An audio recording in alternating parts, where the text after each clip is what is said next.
Don't get fancy on us. Live from the Loft 100 studios in sunny San Diego, California. Big Biz Show's on the air. 8 short weeks until we go to our new studios. Cannot wait. Yeah, good stuff. It'll be good. It's gonna be awesome. These guys are you guys are further away from us in the new studio. Did you know that? It's a large studio, so you're like catty corner from us now, which will be interesting. Watching a live audience in here, try to watch us and you. So, Jim, we're going to put a big video screen in the middle. Hey. Bingo. Yeah. I'm going to talk about the debt ceiling at some point because I think people care about it. Because we kick the can down the road every single year with the debt ceiling. The country's going to stop, right, if they don't? Well, I mean, legally it will. Legally, you can't pay any bills. Yes. If you don't do the debt ceiling. I mean, Congress really can't act, and that means payrolls are not made. Meaning, and I'm not just talking about the payrolls of the senators and the congressmen. You're talking about payrolls of the guy that's sweeping the freaking rugs at the White House. I mean, all those guys got to be paid. So this debt ceiling, this debt ceiling thing is a little bit dicey. We'll go into it a little bit later in the program because, there's always this deadline that happens at the end of the year. There's always this crisis. Treasury Department always warns it has to take extraordinary measures because of the debt ceiling. And there's only some rough plans. So if you really think in terms of what it means to you and me, probably not a ton immediately, but it's always that sort of, what does it mean 3-4 years down the road because we didn't take care of something now. I mean, look at when we hit our debt ceiling in 2011, it took months for the economy to recover because of it. Debt ceiling has been raised a lot, but this time it could be different too. So I'll discuss what's different because it shouldn't be a political football, but it is, and that's why the main reasons it's different.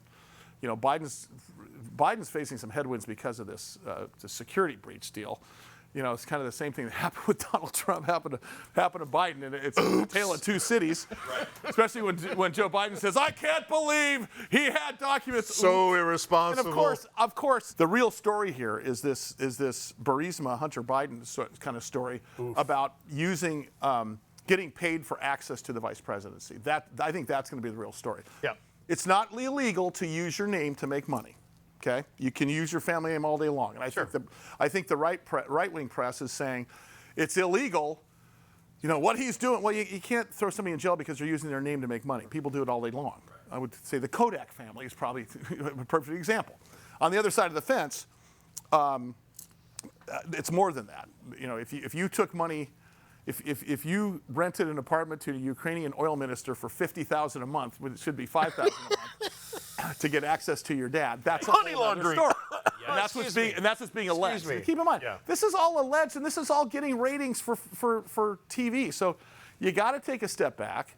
As much as you're rooting, listen, I know the right is rooting for a win, and the left is rooting for this is just Russian counterintelligence.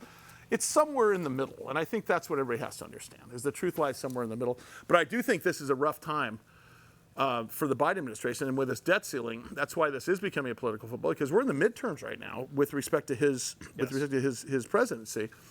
And here's what I predict. I predict the Democrats won't want him to run again. I predict the Republicans don't want Donald Trump to run. That's absolutely Don't you think? the case. Don't you think the two guys that you thought, Donald Trump had a ton of political capital up till about a year ago. He kept talking. And it's just, and he kept talking. And that curve just started going down and down. And now it's sort of like, he's like the thing that wouldn't leave, right? The one thing I will tell you that we need to get back that Donald Trump did is keep the corporate taxes down. We were at 39% at the time of his presidency that he dropped down to 21%, I think, was the single thing he did to promote the economy. Mm-hmm. He took credit for a lot of other things, but that reducing, and we were the #1 taxpayer of any industrialized nation at 39%. Keep in mind, as a CEO of a public company, you have a fiduciary and a legal responsibility to find shareholder value. If your shareholder value as a CEO of Apple to take your company out of U.S. and take it to Ireland because you're only paying 15% corporate taxes, you have to. It's a jailable offense if you don't, right? Yeah. If you knowingly don't create shareholder value and you have the opportunity and it makes sense, which is exactly what happened. So I'd like to see more corporations. I also want to see energy independence again. Oil is good. I mean, we were. Yeah. I think. I don't care about the energy independence as far as where we get our oil. I mean, we got 85% of our oil prior to this administration from Mexico, Canada, and the U.S. And now, because we shut down the Alaskan pipeline, Right. it's changed. For me, it's more about the jobs it creates in America. Oh my God. Oil is good for jobs. Oil is good for commerce. I think it's okay that we import some oil, maybe not from Venezuela, maybe not from some of those companies that are killing people. Or Iran. Right, exactly. So, Yeah. Hey, listen, who do we got? I know we've got something coming up today, so let's get the show started. We have, he's one of our favorite guests. He's a highly sought after keynote speaker, world-renowned business accelerator, has not bought a comb in 20 plus years. I know who it is. Our good friend, Mr. Troy Hazard. There he goes. Hey, I have a question for you, Troy. Does any of the noise that goes on, and I know you're an American citizen now, you don't live down under, but you still have a lot of friends and a lot of business contacts down under. Do you think that any of the noise that happens in the U.S. rings across down under to your fine country? Oh, absolutely. I have conversations all the time with friends and peers in Australia about the craziness that's going on here from time to time. I mean, some of it's concerning, some of it's just downright embarrassing. And trying to explain that to a foreigner who hasn't got the day-to-day contact with what's going on here, it's really challenging sometimes. Yeah, I think so too. Hey, listen, I want to talk about, you're one of my favorite guys to talk about change and planning and goal setting, especially because of your book, Future Proofing Your Business, that you wrote a few years back.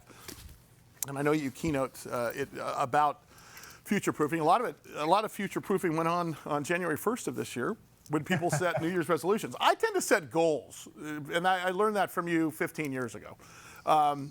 You have always talked about making a commitment just to change one thing, and then do another one, and then do another one. Talk about that on how you're making changes here for 2023.